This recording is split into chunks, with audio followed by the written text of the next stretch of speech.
Hey guys, Insightful Nerd back with another LEGO review. Today we have set number 76327, the Iron Man Mark IV bust. I believe this set is retiring at the end of July. But yep, nevertheless, let's get into it. Here is the front of the box. Top of the box showing that delightful and exclusive Mark IV minifig. Side of the box showing another shot of the set with the little caption bust collection. This one being the only good one from that collection. Watch the LEGO sets retiring video for my opinions on the Iron Spider. And here we have the back of the box. It is very similar to what we've seen with the helmet. And I believe the buildable Iron Man. I gotta buy that set still. Showing a little schematic. Shows the head swiveling and the little fins on the back opening up. The guns that can pop out. And of course, a shot of the actual Mark IV from the scene in Iron Man 2 where him and Rhodey are pointing their repulsors at each other in the mansion. So right off the bat, we are going to compare boxes with the Iron Man helmet box. First impressions, crazy the box size difference considering the piece count is only like 50. Yeah, God, the helmet's a really big box. I do like that the helmet has the Iron Man 1 branding. I do wish this one carried that over and did the Iron Man 2 branding versus just the generic Infinity Saga. Again, cool that we're getting the Mark IV. I really wish they'd put out some more sets with the Mark IV because as of right now, this is the only way we've gotten it. Although you could say that about the Mark 1, 2, and 5. Technically, we got it back in 2013, but that doesn't count. That's one little gripe. I just wish the box art looked a little bit cooler. Of course, it's the same 18 plus gray or black boring box art, but if they're going to do that, at least have the movie branding be proper. This is like one of the few movies where doing this type of box art kind of makes sense. I do like that both of them carry over the pictures of the suit that they're based off of. The helmet, of course, being the Mark III, the bust being the Mark IV. But yeah, that's about it for packaging. Let's get into now the instruction manuals. This is the instruction manual for the Mark IV bust. Pretty standard for what we've been getting for instruction manuals recently. I mean, it is overall bland, it just being the bust with some negative space. I wish they did what they did for the Iron Man helmet, which is way more stylized, having it look like a hologram, again with the movie branding. Yeah, I'm covering the QR codes. I haven't redeemed the points. You're not stealing them from me. Also, the manuals themselves, this just goes to show how LEGO's quality has kind of dipped over the past few years. Same thickness, but the old one has an actual spine, when this one's just stapled. Although, back of this one, completely blank. Back of this one has another shot of the set, so that's a plus for the new one. And similar to the helmet, having all of these read-ups at the beginning of the instructions. This set does the same thing. Again, showing shots from Iron Man 2. Mostly showing off that fight between him and Rhodey, because that was like 90% of the screen time for that suit, besides the opening. A little bit unfortunate. More screen time than the Mark V, though. A little bit more going on there. I do like that because it makes it feel more premium. I have been stalling long enough. Here is the set itself. Overall, pretty cool. Right off the bat, I'm just going to say price, not worth it. I have bought it for a discount. It's been on discount from Amazon for quite some time. At the current price it's set to, I think it actually is worth it. I believe like $43 or something like that. Yeah, I mean, if you could get it for cheaper, of course, go do it. But any more, and I couldn't really recommend it.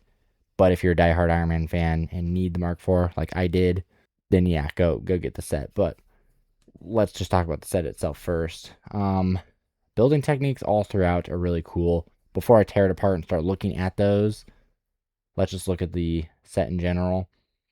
It's got your standard helmet / bust stand, just black. The printed plaque is very nice to see. Again, something that we saw in the helmet and similar sets. For it being just a display piece, there's many play features all throughout, or I guess not really play, but display options. You've got the fins that can stick off and even rotate around. Really cool to see. The head's on a ball joint, so you can kind of rotate it all around. I mean, got a little something for Robbie T. I'm sure he could fit it. Shoulders both pop open, and you can rotate out. If I can get it, the little missiles. So you can flip them outwards and then drop it back down, and he's got his little missiles poking out, which is cool. What's really cool is the actual part usage. Those are tank treads, Lego tank treads, which are just super neat. Like, I would have never thought to do that. That's such a cool piece to use. I'll pop the head off real quick so we can see a little bit of what's going on underneath. Again, ball joint. But all the mechanical details in there, using the B1 Battle Droid arms as like the metal framing, I guess, for the suit underneath. Before I tear it apart too much, though, let me do a quick comparison with the Mark IV itself. So here we have the ZD Toys Mark IV. I do have the first 7 suits, all ZD Toys. If you'd like to see reviews for them, I'm more than happy to do so. So let me know in the comments below. But yeah, the bust in general. I mean, I do think the breast or chest section rather is kind of not shaped correctly. It's really just 2 sharp plates versus this where it is 1 plate that is curved, and then it, once it gets to the sides, like the ribs, then it juts down, but they weren't building that part of it. For what it is, though, I think it's fine. I do wish the art reactor was a printed piece or had some sort of printing. It is just like the blue with the glittery in there, like the plastic is all glittery. Fucking hate glitter, but it's a little different. The shoulders aren't really accurate because the Mark IV has the same shoulders as the Mark VI in the movies, where it has that little section that drips down, as you can see there, versus, well, I guess I can just grab it and show you, versus the Mark III, which we can see right in front of it, where it has just the normal flat piece. There's the Mark IV once again, showing how it's almost like a teardrop shape. So I guess a slight accuracy issue, but I mean, they weren't, again, building that part of it. It cuts off abruptly because it's just the bust. They weren't really trying to get any of the arms or ribs or chest or bottom part of the torso. It's just that. But we look at the back. It does actually carry over some of the correct details, like the way the fins are formed with the spine, and then it even shows a little bit of that yellow or gold stripe rather coming down, which is cool to see. I guess now it's time to kind of just tear it apart and look at some of the interesting building techniques, because there were a couple that kind of caught me off guard.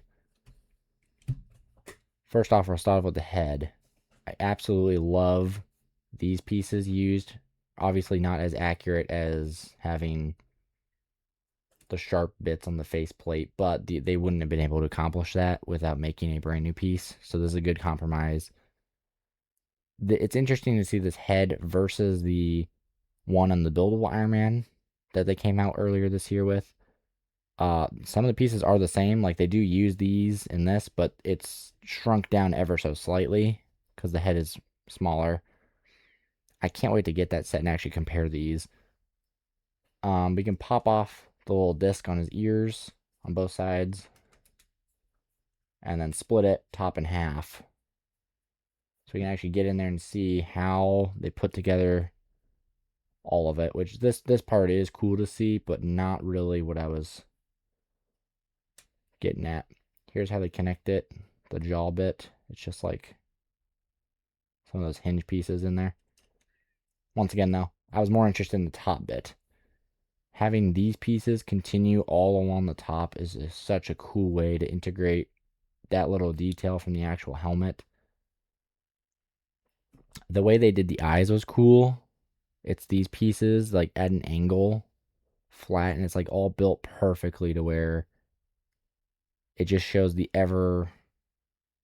just shows like the side of the brick as like a little sliver of the eyes, which is cool. And the way they built these sections of the mask, really neat to see. course, some angles it doesn't look perfect because it's not pearl gold all throughout, but it definitely works. Keeps the illusion up. Again, we talked about all the interior mechanical bits in there, which are accurate to the actual suit. Cool to see that detailing. The way they connected the chest together. These are also on their own ball joints. Pop that whole bit off. So you can't just pop off the whole section, and it is just its own whole panel. And they have these to sort of fill in the gap. You can see in there a little bit. They do have a little feature where you can take out the arc reactor, which is its own little sub-assembly in there with a little pipe that goes through that Technic. But again, let's keep it open so we can see some of the other good part usage, like the little skates there, which was just, I was not expecting that piece in there at all. And of course, fender pieces for that little neck, like the rubber neck he has on the actual suit. Little things like that I just wasn't expecting when building it. And then the backpack itself, the whole thing swings down when you actually connect it in because it's on some hinge pieces. The whole thing's kind of assembled together with ball joints to some extent, which is, it's kind of just cool to see how that's all put together. Guess we can tear it apart a little bit further. Well, that's the whole neck portion, and then we can see in here. Just interesting to see how it's put together. I did post on my Instagram story every bag as I was building it today. I'm going to carefully reassemble this now.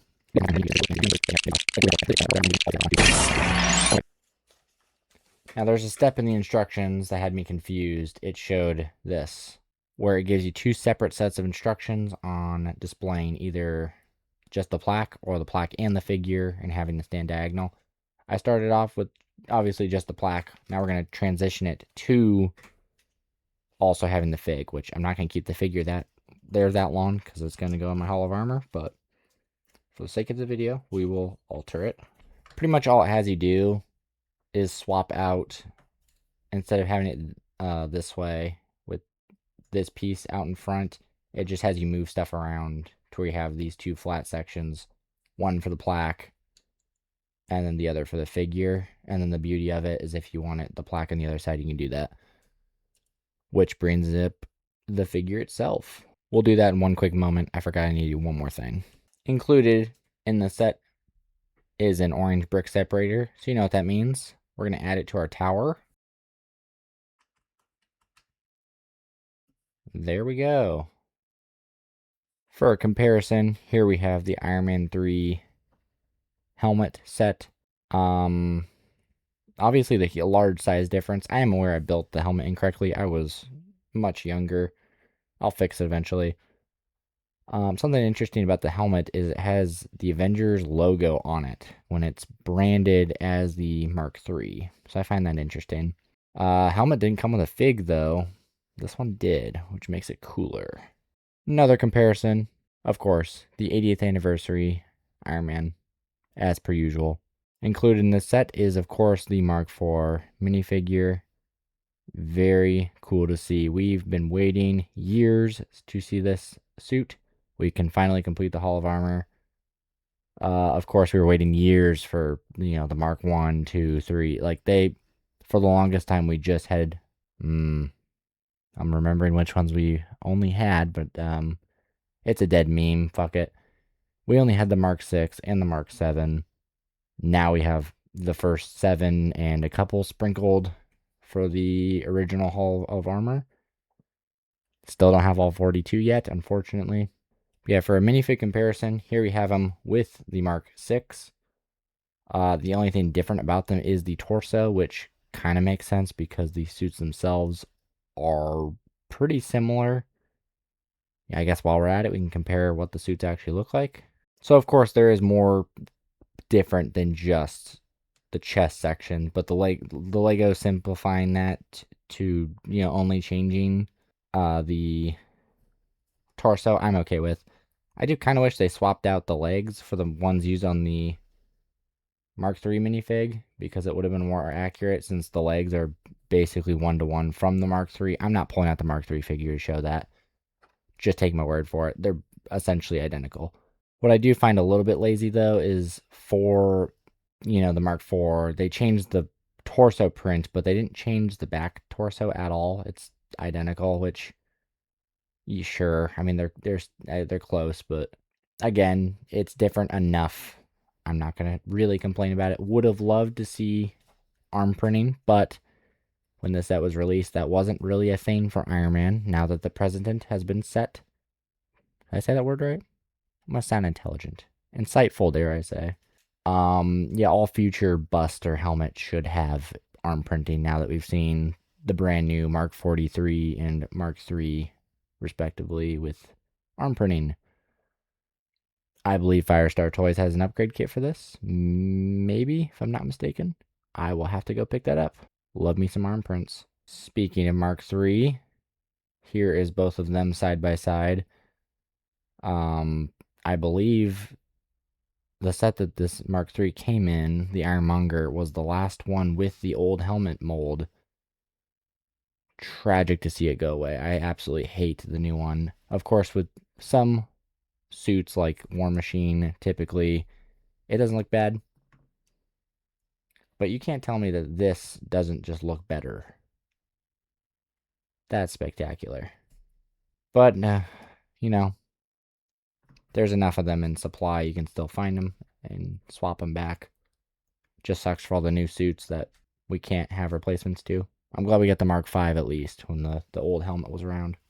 And for a bit of a nostalgic comparison for myself, here's the Mark IV compared to a knockoff, like Chinese knockoff Mark IV. This was what I've had since I was like probably 11. Like, whoa, that is kind of trippy to see. Like Lego's official attempt, just how much better it is than the knockoff one. It's just a super cool moment for this suit to come out. Of course, I didn't buy this that day one because out of principle, I see a price as disrespectful as the one that they gave this set, and I'm gonna stand on that and go, no, I'm not going to spend $60 on it. I'm sure that's why it's retiring. If they just charged 40, it wouldn't have been a huge issue. But yes, that was my review for the Iron Man Mark IV bust. Thank you very much for watching. If you would like to see more stuff like this, if you'd like to see reviews in general where I get real nitty gritty with my gripes on things and do just more comparisons, like bringing out replica stuff like that to show inaccuracies or whatnot, let me know. But yeah, I'm eventually going to have the buildable Iron Man. I gotta save up for that. And then I will compare those two. So I gotta save the boxes a little longer. I'm trying to think. It's 2:23 in the morning right now, so I'm trying to get done with this quickly so I can fucking sleep. Yeah, it'd mean a lot if you subscribed. We're trying to get to 100 subscribers at time of recording. We're at 45. When we get there, Modular Daily Bugle review will be coming out. We'll be live streaming over the course of probably a week, maybe not quite a week. It'll at least be a few days. I do not have the temperament or the time really to do it all in one go. But yeah, there's a couple of additions we'll also do to it. But yeah, in general, like, comment, subscribe. Let me know what you want to see. Thank you very much for watching. Peace.